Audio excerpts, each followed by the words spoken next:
Hi, Shahar. Good morning to you. How are you? Good morning. I'm really happy to be here. Well, I'm really happy that you said yes to be interviewed today. I'd like to introduce myself formally. My name is Nicolette.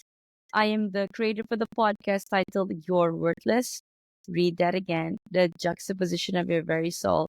Now, I'd like to read your introduction first before we dive into the conversation today. So, hello everyone. We have Shahar Boyayan here with us.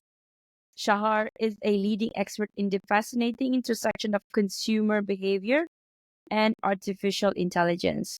With her finger on the pulse of emerging technologies and their impact on commerce, Shahar offers invaluable insights into the future of consumer trends and business strategies. She is the author of the groundbreaking report, AI Driven Consumer Trends and Business Applications, Navigating the Near Future of Commerce, and the Eight Laws of Irresistibility. This seminal work has quickly become a go to resource for businesses looking to harness the power of AI in understanding and influencing consumer behavior. Known for her engaging speaking style, Shara has a unique ability to demystify complex concepts and present them in a way that's both accessible and actionable. She doesn't just predict the future of commerce, she shows us how to shape it. Wow, wow, wow. Welcome, Shahar. Welcome. I'm so glad to be here. Okay. I like to take my listeners and my guests a trip down memory lane. So the first question I always ask them is, what was it like growing up as a Shahar boy? Well, that's a tough question, right? Well, there were moments of fun, right? And I was a very introspective kid, very, very, very shy. So for me, being inside my room playing with my toys was really happiness for me. It was a journey of self discovery until I could actually speak in public or in front of a camera. It was not easy at the beginning. But, being shy got in the way so much that I decided to take theater lessons to see if I could relate to people a little bit more better than I used to. So that's what I did. And that opened a lot of doors for me, right? I became a consultant. I was born in Brazil, by the way. And 20 years ago, I moved to the US with my daughter, two bags and a teddy bear, and we started a new journey. So I can say that I had a very interesting life, not always good and bad as everybody else. But yeah, I think it was to this day, self-discovery every single day. What can I do? What challenges can I accept? Wow. And there's so many things that I want to, you know, um, pick from the sentence that you just said. So you went to the States 20 years ago with your daughter, a bag and a teddy bear. And you went there because of work or because of Unfortunately, I had a brother, and one day he was getting out of a bank in Brazil, and he was assaulted and killed. And that really oh, I'm turned, very sorry. yeah, it was not a good moment. And that really made me very paranoid about everything, to the point that I would not allow my child to go out on the street by herself. And that was, I needed a big change in order to continue existing. And I had one friend in Utah, in the US, and I went there for a wedding. The only thing I could see is that besides being very pretty as a place, it was very calm, very safe. So I called my daughter and I said, I'm going back. We are going to sell everything and we are coming here. And we actually did that in 30 days. I sold my house, my car, everything I had. We got the visa that she needed, and off we went to Utah. I got there. A week later, my friend's husband got transferred to California. So Oh, short period of time, we were in a place where we didn't know anybody. We didn't know, you know, the American culture because of the movies, but that's the movie part, right? So I remember one day I was looking at the sky and I started crying because I thought, oh my gosh, even the stars are different here. How am I going to adapt? But baby steps, and it ended up being one of the best decisions we made in our lives. Oh my gosh. Congratulations. I mean, although 20 years fast forward, yeah, I I why I was asking and why I could resonate just a little bit was because I went to the States. I grew up watching, Yeah. American TV shows, and I've always wanted to go to the States as well. But I don't know, one thing led to another. I got let go from a job recently. I mean, this year actually, not so recent. And then things happened. I started podcasting because I knew I didn't want to be in corporate. So I pivoted. And then in between, opportunity came, and I that prompted me to apply for my visa. And then I visited the States in September. And that was that defining moment to say I said to myself, you know what? I needed a big change too, because I think I was, no, not I think, I was healing from my own trauma since Hmm. 2019 and my divorce, and then corporate work not being my next, how I want to continue. So, how I'm resonating with you is that that trip was also the decision that made me say to myself, okay, I'm coming back and I'm closing my chapter in Kuala Lumpur. Actually, I'm now in East Malaysia. Hmm. So I'm back in my parents' house, and I decided that I also want to make a change. I do want to move to the States as well, but I'm coming back just to prepare things, make arrangements to make sure that I have something that I can land on when I'm there. So, wow. And this is why I was interested with your story as well. Nice, nice. I think, we human beings, we hate change. Change is a word that we don't even use in marketing, right? But change is the only constant thing Constant. that is, right? Yeah. And with big changes come big challenges. So there's Oh, yeah. opportunities here for, of course, but it's not an easy journey either, right? Because as immigrants, we're never one of them. So That's the so long true. route, very complicated, very complicated. So you need to be prepared for whatever is ahead and understand that not everything is going to be easy peasy. Smooth road. Well, well, thank you, Shahar. So you're now based in Utah, but you're just on a holiday in Puerto Well, Rico? 5 months ago, I think, My God, another change. see, Wow, you awesome, Utah is brilliant. gorgeous, right? And near Utah in Idaho, there is Yellowstone, which is my favorite place in the world. I love wildlife photography and I love to photograph bears. But it's super cold. After Oh, is 20 that years so? of snow, no, I can't take it anymore. So we came to Puerto Rico, which is the total opposite because, of course, it's an island. So you have this amazing weather. The culture here is a lot more, it's an American territory, but it has its Spanish roots. So it looks a lot more like Brazil than Utah. And we decided, if we don't take this chance of understanding other cultures, living in other places right now, well, soon I'll be too old for that. So our plan is to be here for about 2 years and then move to another place. How it goes. I love it. I love the nomadic lifestyle, and it's so cool that your daughter is like, I'm all up for it. Let's go do it. Yeah. So what is your backstory about your career? Like, why AI? Like, why consumer behavior? Well, I am a marketer. I've been a consultant, I believe, for about 35 to 40 years. I was a consultant for entrepreneurs in Brazil. I always had Mhm. my business. I had a talent agency for characters. It was called Funny Faces, like 35 years ago. And with that, I started giving some talks around the country and ended up working with big institutions for entrepreneurs. So, and I always specialize in consumer behavior because I think it's fascinating. Our mind is so complex. Our emotions are even more complex.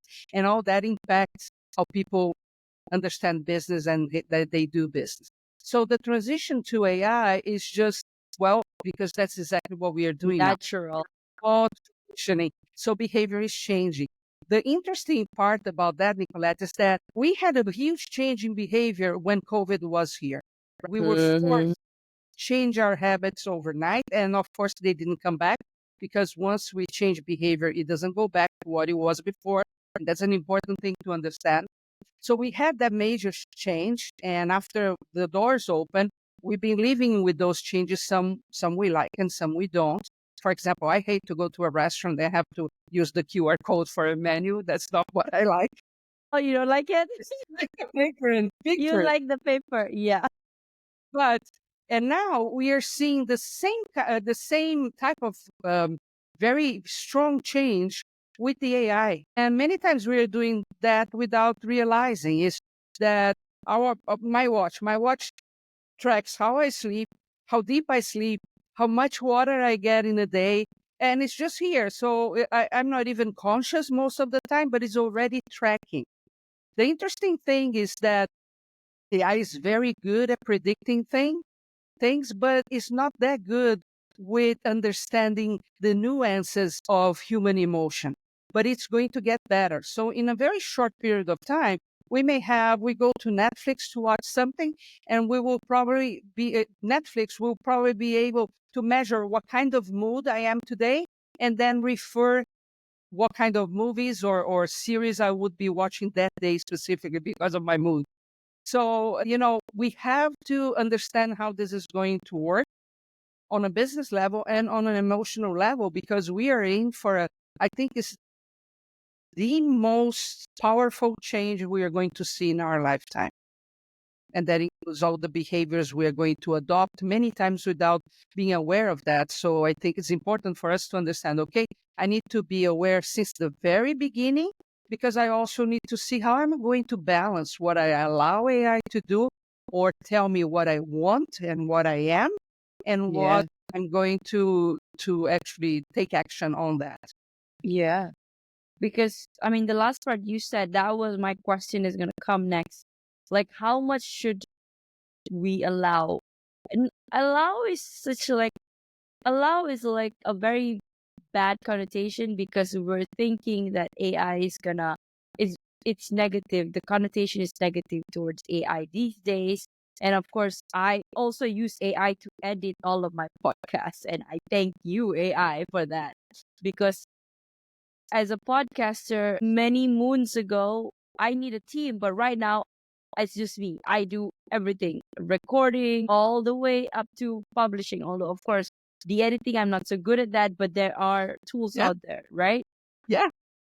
So I think my question is like, how much should we stand alongside AI? Or the better question is like, yeah, how much should we integrate? Yeah. How can we ensure the AI is always going to work for our greater good? I guess that's the question. Hi, I'm Nick Nieras, your host of the Your Wordless podcast. Now, if these real raw stories hit home, don't wait. Please follow, like, and subscribe my Spotify and YouTube. For bite-sized inspirational reels, follow me on Instagram, TikTok, and LinkedIn. Don't wait. Your transformation starts today. Thank you, and bye for now. That is Yeah. tough, because there are parts that we can control and parts that we cannot control. So governments have to create regulations. Now, you talked about the danger of the AI. The problem is not the AI, is how much we allow our decisions to be made by AI, right? Because the problem is, I don't know how people are in Malaysia, but I know very well how they are here in the US. And we can get very lazy, right? Yeah. We start simply relying on the AI to do everything for us. And what's really complicated, to decide everything for us. We need to find, it's a dance. It's a very intricate dance on how much I will allow AI to determine and decide for me and how much I will not. Because there can be inner consequences for that. For example, a simple thing that we see today is how much young people rely on social media to actually determine how their self-worth. How many followers do I have? How am I doing here? Well, this is very complicated, because then when we go into real life, our relationship with people take another path, is different. So if we are allowing that with social media, how much more are we going to allow that with AI as a whole, right? Because AI is very good at algorithms. So it's mathematics for everything. And it's going to say you should be drinking this, you should be eating that, you should be feeling that way. But emotions are a lot more complex than that. So first thing we need to do is always exercise our critical thinking. We cannot be lazy on that. I have to, even if I'm watching something on social media today, I need to be thinking, is this real or is this AI? I have an example on my TikTok that I posted that AI created toddler singing on a toy guitar, a very cool song from Hawaii. And it was impressive, the number of comments of people saying how smart that toddler was, how blessed that kid was. And it was obvious he was too young to be singing that, and the toy guitar wouldn't play anyway, but people already assumed it was real. So this is that you have to be, let's exercise my critical thinking first. Self-reflection, Nicolata. We need to cultivate awareness of the influence AI is having on our decisions and regularly unplug to reconnect with your own inner voice. Now, we need to know when enough is enough. We have to have value alignments, because what is success? Is it 10,000 followers or somebody I can call in the middle of the night saying I'm not feeling well? Right? Where are our core values? We need to think about that. And authentic expression always. You need, even when communicating with AI, you need to share genuine thoughts and feelings, even if they don't align with whatever the AI is telling you, because you have to embrace your uniqueness in your perspective of life. You just gave me that was a very good reminder on how I could actually also put my, excuse me, my emotions when let's say I'm using, the AI tools, the prompt, and put the emotion. Because, when you see all the social media that are being posted on LinkedIn or anywhere, some of these are just regurgitation from ChatGPT, and just like, and it's just like scrolling. You got to be very, very, it's almost like you said, it's a dance where you are authentic when you're putting your words, but you are using AI to just support and enhance that a little bit, but still not losing your essence. Yes, Right? It's that and mastery. yes, Yeah. right, all the Yeah. time. AI a lot. I use Claude more than ChatGPT, and even to create presentations, I use that. But the whole time, I'm not only reading, I'm saying, no, I think it's this way. And you make the AI adapt to what you want to say. It's better in creating the right sentences for you to say, but it still need to be your sentence. And what I see people doing, it even happened with my daughter-in-law. She needs to send a curriculum, a resume to a company. And she didn't chat GPT. She didn't read, right? She got interviewed and they asked, so you are an expert on this? And she was like, she never heard. What? And it was a very funny situation. But, and that's the problem. You start relying that the software, because that's what it is, it's going to do whatever is right for you. And that's where you lose your critical thinking. So you always have to be there. And That's it doesn't true. matter if people sell you prompts and stuff to say. You can use those. But then you say, I want this way. I want, and keep monitoring. So the AI actually learns how you actually think and expect. Wow. Thank you for that, Shahar. That was a very, very good reminder to me as well. Good. Okay. In your report, AI-driven consumer trends and business applications, you discussed the 8 laws of irresistibility. What is this? In that case, is how we become irresistible to a market. And you can, Ooh. if I am an entrepreneur or even if I am an influencer, what are the things that make people attracted to me? And this comes way before the style pictures you're going to post or the type of, I don't know, whatever you're going to put out there. So you need to think, okay, what makes me unique? First of all, is your promise to your audience, your market, right? It needs to be on an emotional level. And we tend to say, I am a massage therapist and I take good care of my clients. People don't pay attention to these things. But if you think the Harley Davidson, those motorcycles that people go and try to revive the 60s, they have a very compelling one that they say it's for machos or machos wannabe. They want to be on an adventure. That talks to us on an emotional level.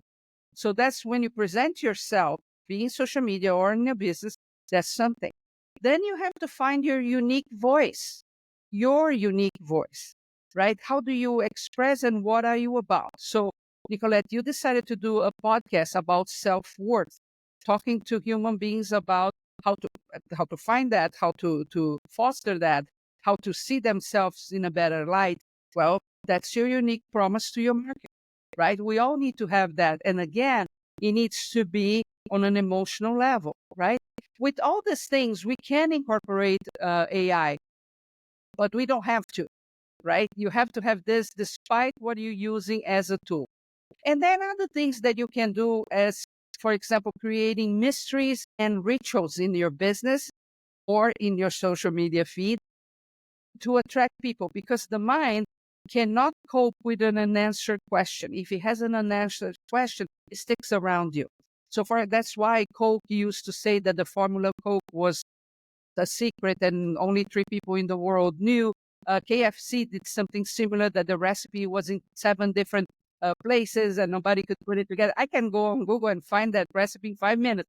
But the mystery is what keeps us attracted to that. And rituals. If you look into any multi-level company or church, you will see that you belong to different levels. They are called levels of ascension, right? And in each level, there are things you're not supposed to know if you're below, right? And there are rituals, sometimes hand gestures, or sometimes other things that will tell you, I belong to this group. Well, we need to have that with us as well. So your own lingo, your own secrets, your own secret menus, things like that, to keep people really attracted to us. And again, with AI today, it makes it easier. Like you said, you don't need to have 4 or 5, 10 people to implement all this. A year ago, I had 16. Or today I have 3, because everything else is done by AI, and many times it's done better, and they don't complain. So, Exactly. They right? don't have to talk back to you. Nothing. No, they don't call Nothing. sick in the morning. Yeah, no. I have a podcast in 15 minutes. I need your help to create this. And they say, oh, I'm feeling sick I'm today. sorry. Yeah. That is right. That is right. Wow. Ooh, I could apply this to me as well. And this is why I love talking to so many people, like yourself, especially because not just this is practically applicable anywhere, because, like it or not, we're marketing ourselves Mhm. all the time. And also, we're bombarded with marketing information all the time. So we have to be self aware which one is for us and which one is not for us.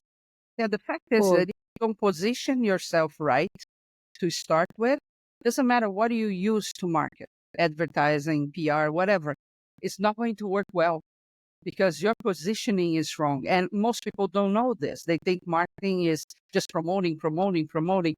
I can promote all day. If I don't have something that attracts, Mm. to get any engagement, right? So positioning myself in a way that calls attention and tells who you are. You see, this is not something fake. It's not about, oh, I'm always going to wear pink because pink is my branding color. That's not what I'm talking about. They have to look at you and then I said, hey, you're a middle-aged woman. You don't have gray hair, all beautiful. You can see there's something different. What are you about? Right. And when I'm expressing myself, I might say I'm more on the liberal side. I believe in the trend of I just forgot the word.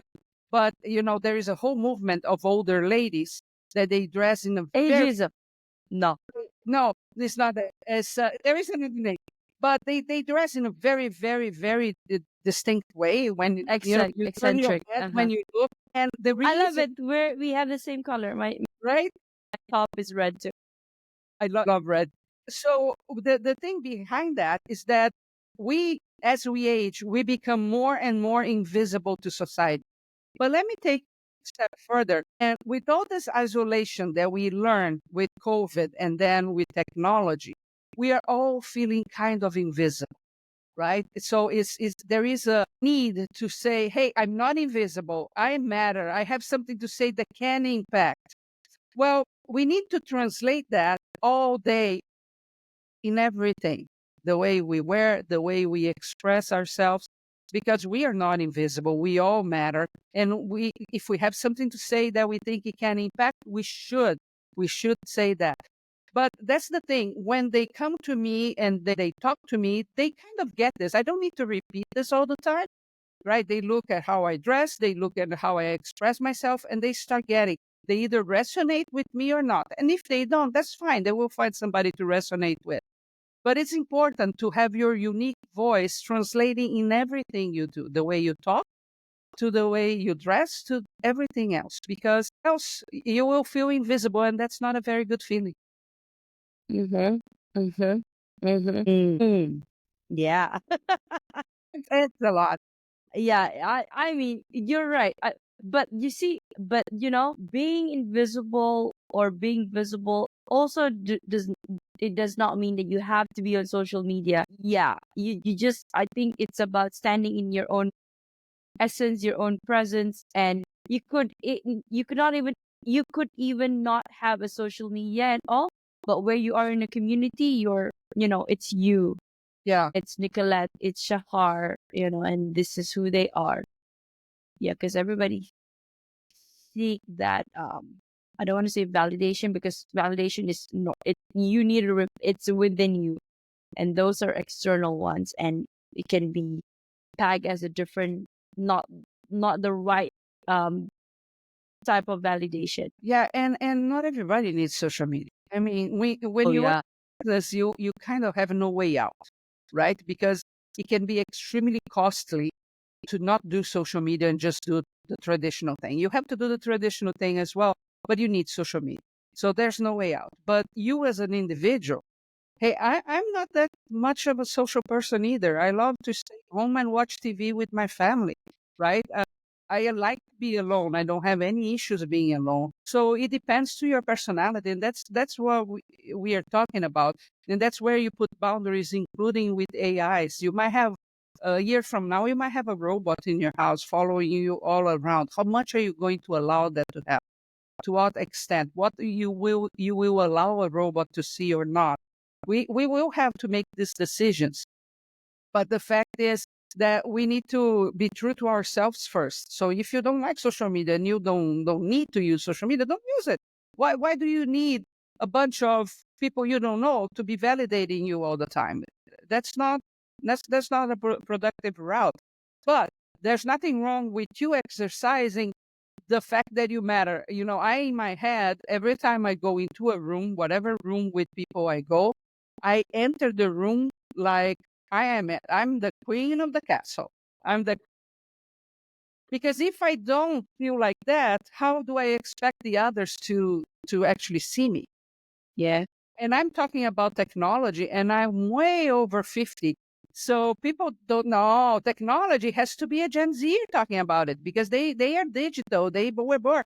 Well, they can be whatever they can be. I can be whatever I can be. And I need to exactly. be respected for that. So, you need to enter the room like you own it every single time, whatever room you're in. Hmm. And I'm very impressed with your background. When I read it, I'm like, wow, I could definitely learn a thing or two from her, especially in the space of AI. Yeah.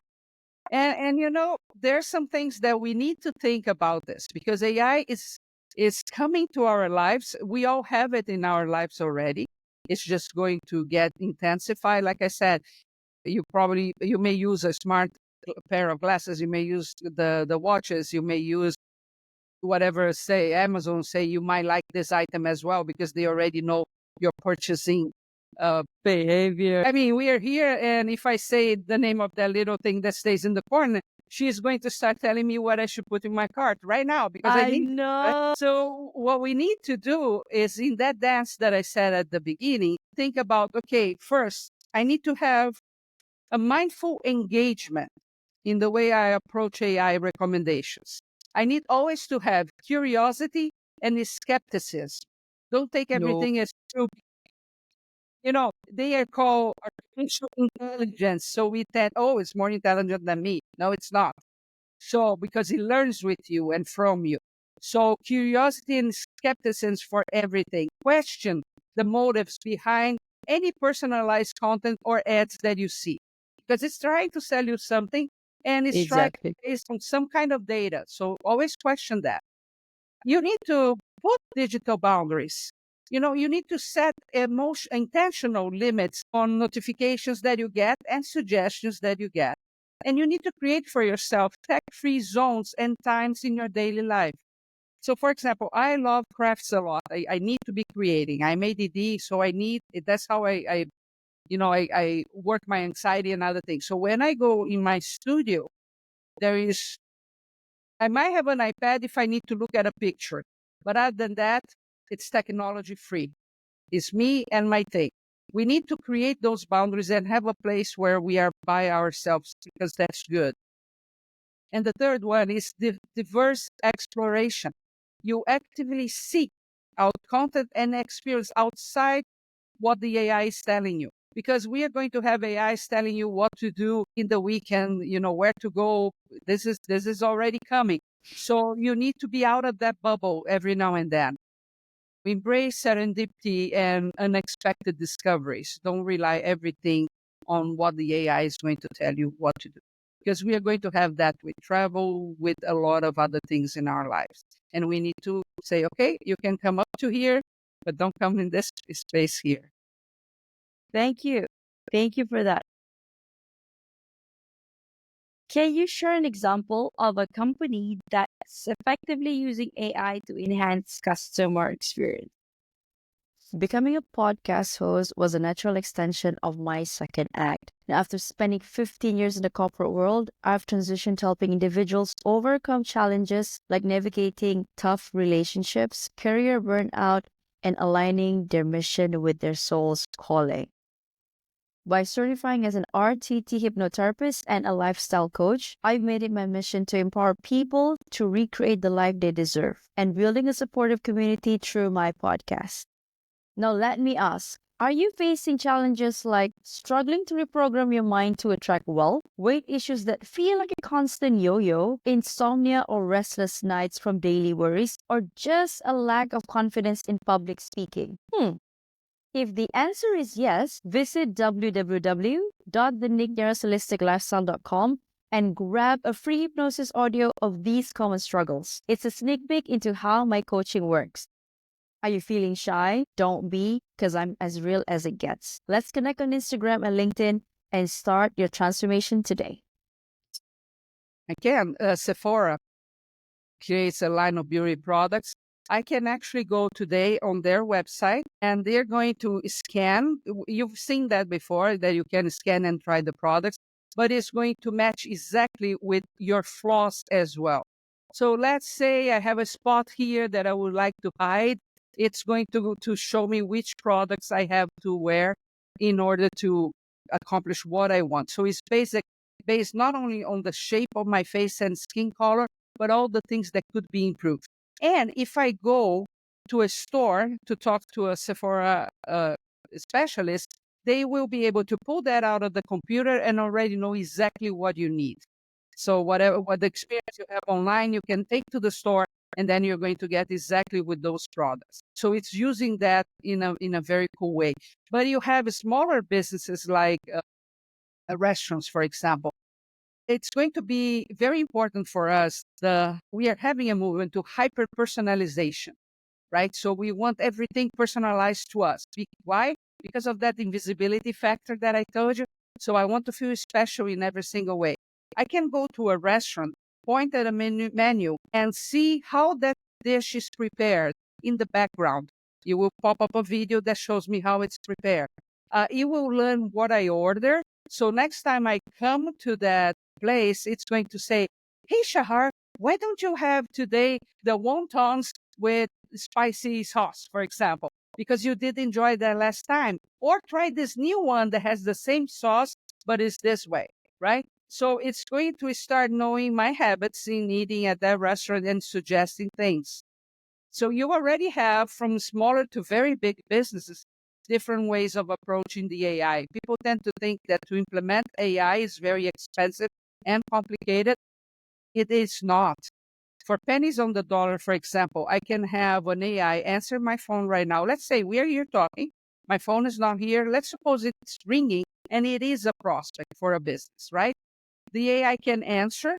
It's going to answer the questions. It's going to sound superhuman, and it's going to book an appointment or a podcast interview for me without me having to be there. That's what I call the digital doppelganger.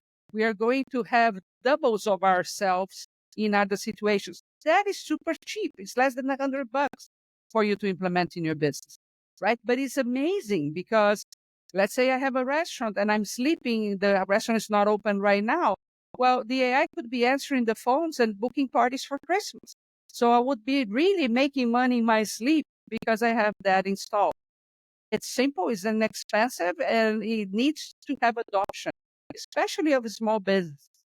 The big ones, they have the budget to invest and test, and the small business doesn't. So it tends to be waiting to see where is it going. And that's when you are left behind. You need to be curious, skeptic, and trying things to see what's going to be good for you. I'm going to take all of this and apply to my own business too. Thank you. All right. We talked about this, but let's elaborate a little bit more. What role do you see emotion and human psychology playing in an increasingly AI driven marketplace? Well, we need to talk about how are we inserting authenticity in everything that we do with AI. So, like I gave you the example when you go to ChatGPT, you need to maintain a genuine self expression in an AI that is going to be telling you all the time what you should be doing. It's going to be the mother of all times, right? We all had that mother that was telling us what to do all the time, and we were, I don't want to do. We will have to be that teenager again and say, I don't like that. I'm going to do it my way, right? We need to work on our growth and the growth of AI in our lives. What role should AI play in personal development and in goal setting? How much are you going to give your input? And how are you going to create meaningful relationships? Because AI can be in your life for everything. I'm already seeing ads of AI companions for you to have, like boyfriends and girlfriends, right? So how much are we? Should Yeah, I go? it's already very, very real. And there's actually there was already a very sad outcome with a teenager boy that had a girlfriend that he loved very much and she was not real. And the AI malfunctioned and asked him to come live with her. And he decided to do that. So that's how dangerous it can get as well if we lose our critical thinking, right? So we need to exercise that every single day because, an AI boyfriend is not going to tell you you're too chubby. It's not going to tell you you're dumb. It's not going to tell you to wash dishes when you don't want to. So it's there to please you, but you need to understand is it still not real, right? So those boundaries is really something that we will all have to discuss because our emotions many times take the best of us. And, especially if you think a teenager that they get, I don't know how it is in Malaysia, but here in the US, it's very complicated the amount of bullying that people go through. If you're different, if you're not, into whatever the other kids are into, it can be very, very emotionally draining just being at school. It's not a fun experience for a lot of kids. Well, so it's easy to come home, get the AI to fulfill all the other side of what we wanted our lives to be. So that's where we are all going to be discussing and, putting our foot forward and say, too much here, and asking the governments to put regulations in place as well. Because there is the dangerous side of taking over. Yes, there is. But, we are still in control here. But if we don't exercise that on an individual level, we cannot expect that this will be exercised on communities either. I don't Wow. want to on a dark note, but with Yeah, every but it's there is a important. bad Yeah. side as well. Mm-hmm. Mm-hmm. Oh, okay. What are you working on currently, Shahar? You know, Basically my day has been to get the word about how people are changing their behavior due to AI. And because my whole day is talking to business owners is how do you get prepared? Because again, for big companies, that's not a big deal. I can put a whole department and budget on that. For the smaller Yeah. donor, no, I'm thinking, do I pay the bills or do I buy a droid, right? So what can be done that will put you forward now? Because we really cannot be just sitting and waiting to see what happens. And to everybody to exercise critical thinking, understand that we have to have a balanced coexistence with AI because AI is not going away either. We need to have some digital literacy. We need to learn about it. It's amazing the amount of business owners I talk to that have never tried ChatGPT. I have people that are already tired of using it and people that never try. We need to go and try. Most of these tools, they are free at the beginning, so you should be testing them. Like you said, you edit your podcast with an AI. Yes, why not? Why not? Why are you going to add hours of work into your life if you can decrease that with AI and many times not even have to pay for that, right? And always cultivate self-awareness and empathy because this is very unique for humans. And AI don't have empathy. They don't have moral compass. They don't have ethics. We have that. So we need to practice that every single day. And you mentioned one tool besides ChatGPT. You use an alternative. What? I use for text, I use Claude. The main reason I use Claude, I think it's more intelligent than ChatGPT. And it has 4 different models. So I can create graphics. I can it's not that you cannot do that with GPT, but I think with Claude you get better results. And it learns really fast, so it starts to understand. The only downside with Claude is that it doesn't keep the memory like GPT. Now, and say, hey, I have a company that does AI marketing, blah, blah, blah, blah, blah, right? Whatever. With Claude, I have to go to the conversation I had about that. That's the only Mm. at this point. But it creates better with the prompts all the time is creating better things for me. And for videos, right? I don't know what you use, but I am in love with Opus because Hopeless. for people like you, they use long form content like a podcast has 40 to an hour.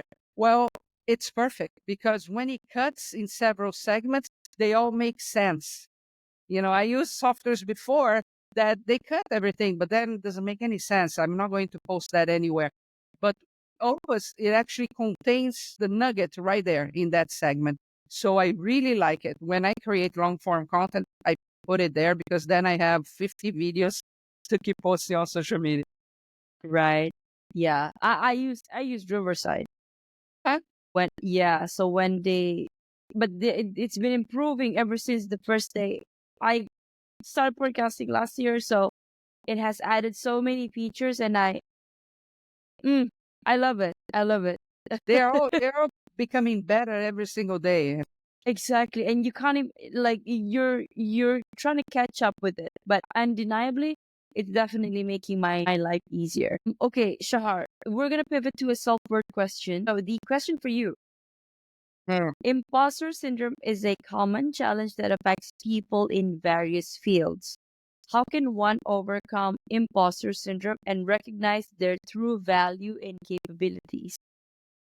I think imposter syndrome is something that we all have, right? And it doesn't matter if you went to college, if you did a master's, if you have a PhD, that will set in every single time. I mean, for me, many times coming into a podcast that is about technology, my imposter syndrome comes in several ways. Then the first one is you're too old for this.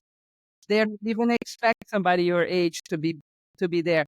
So it comes. I think you actually have sometimes to list how you impact others, and I'm a big believer that we need to show our gratitude for small things every single day because they help us discover ourselves. So I always, when I go to bed, I say 3 things I'm grateful that happened that day, not when I was a kid or anything, that day. Because I'm exercising the fact that I need to see positivity every day because it's very easy to see the negative side. It attracts us like a magnet, right? So we need to remind us that we are grateful for the things. I'm grateful for being here with you right now. And that also tells me why I need to be grateful for myself. Because, hey, after all, I am here, right? I was given this blessing because it is a blessing. My brother couldn't be here today. So I have to make the most I can of every day, and I am enough. It doesn't matter. I am here. I'm going to go through that door as if I own the place. And if they ask me something I don't know, I'll make it look like an answer. And that's it. Yeah, Right? That it is what it is. I am enough. I don't need to be different. I exactly. don't need to look like an influencer. I don't need to have the same phone. I don't need nothing matters. What matters in life is the experiences that you have and what impact you can have on other people. And impact doesn't have to be anything huge. Sometimes you teach a person how to crochet because that's how they are going to unload their emotions later. That's an impact. We don't need to be thinking like everything is here beyond me. I am enough. And if I teach somebody to do something that they can have a good time or just smile, that's enough, right? But I think we all have that imposter coming up. And, you shouldn't come here today. You're not going to be able to answer the questions and things like that. Yeah, we're just normal. We're just people, humans. I love that. Thank you I for that rather be a reminder. human any day than an AI, by the way. Of course, preach to the choir. Yes, Yeah. yes, yes. What is your heart's greatest wish? What?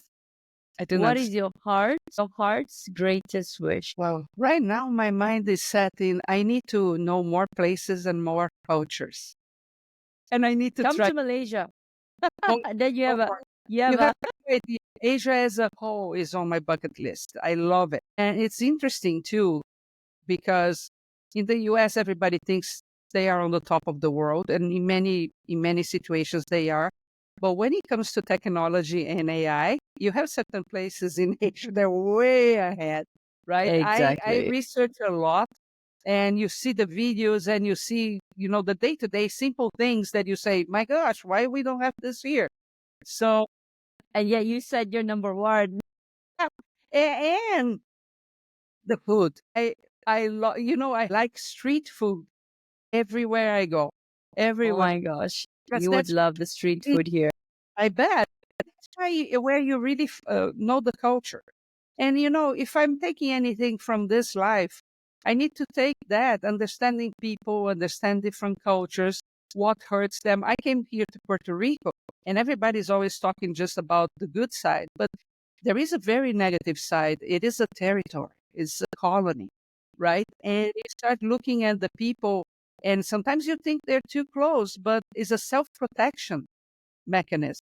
So I think it can only enrich my life understanding that and maybe helping in the process as well. So for me, that's my desire. It's nothing. I don't want to have a Tesla. I don't care about them. I don't want to. That doesn't matter to me. I love that. Do you have a mantra that you live by? You know, I. In business, you're always having ups and downs. It's much like emotions, right? Ups and downs, ups and Yeah. downs. So there is a Chinese proverb that says, "Fall 7 times, stand up 8." So every time I'm having a very bad day, I remind myself I just need to stand up again. So that's one that is always on my mind. Is doesn't matter how many times you fall, stand up again. Yes, this is my therapy for today. I love it. If you could create a quote right now for you to leave to the audience listening and the world as your legacy, what would it be? Mindfully engage with what can improve, but learn to say no. I think that's something we will have to talk a lot of times when we allow AI. Sometimes AI comes into your life. I bought glasses that can photograph and film, and I talk to the glasses and stuff like that. So, like $200. So I put something of AI. The other day I was in the car and I was touching my normal glasses, trying to talk to my glasses. So, and I know that's not a senior moment, is that we have to mindfully be engaging, but at the same time understanding when to say no. We just think it's a tango. and you will have to learn how to dance that. I think that's important. How can people reach out to you, Shahar? Well, I'm on any social media with my name. I know it's hard to spell, but you have on screen right now, so you can target that. I would love if you follow me. I can also offer report that I wrote about AI consumer trends that we are having right now. So it's going to be very good for 2025. And if you want that, you can go to proptalky.com. It's PROPTAL/AI trends. And you can get that as well. And that also puts you in touch with me if you want. And it has just Awesome. 8 different trends that we are seeing today that could be adopted. And anybody can just access that and get it for free? Yes, it's free. It's free. And understand that even though it was written for businesses, if you are into social media, trying to be an influencer, all the rules apply. It's like having a business. So you can use that. Brilliant. Brilliant. I'm going to go and do that afterward. Awesome. And there you have it, everyone. You heard it straight from the source. Before we wrap up, Shahar, I want to thank you personally for the incredible work you're doing for the world. My pleasure. Despite the challenges, you continue to push forward, paving the way for those that will follow in your footsteps. Your dedication is truly inspiring. And you're welcome. And for our listeners, this has been the podcast with that provocative title, You're Worthless. Read that again. The juxtaposition of your very soul. Now, if you've ever found yourself feeling worthless, you're not alone. But more importantly, ask yourself a deeper question. If I'm worthless, then why am I here? The truth is, your soul chose to be here energetically, coming all the way from the ethers. For that reason alone, you are worthy and you are enough. And with that, this is Shahar Boyayan, our guest of the day, and I'm Nick Nieras, your host, signing off. Thank you so much, Shahar, for your time. Thank you very much.